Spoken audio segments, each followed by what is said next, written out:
So I tore apart the passenger side power lock. You can see the doors just put two. Yeah, I got a giant mess here. I did take photos before I pulled it apart. I'd recommend doing that if you're going to do this yourself. I have yet to figure out what to do here, but I found out what the issue is, at least with most of them, because you'll press the lock button and you'll just hear it kind of whir, the motor whir, and it won't go up or down, or every once in a while there's that rare chance that it will just lock or unlock, but still extremely rare.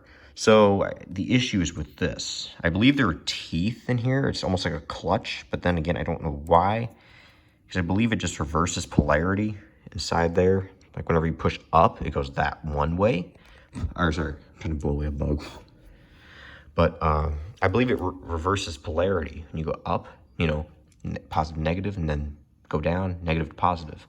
So then, the motor goes forward and goes reverse. And so unlock, lock, unlock, lock, or whatever way that is. But still, we can spin this. Oh, let's me push my finger on it. Here's do this. Here's a 9-volt battery, and I had it out here for testing.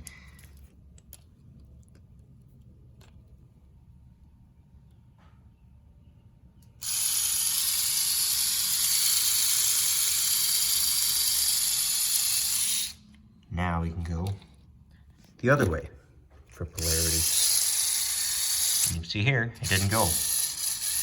No go, no go, no go. Actually, it's reverse direction. The bug still won't get out of my face. Seriously. So we can go here and try that again. You get out of my face, bro.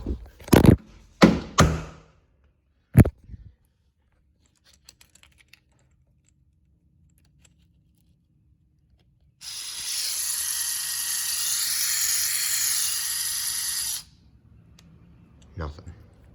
So it's this thing here, it's stripped out. Anyway, I'll keep investigating. Thanks for watching.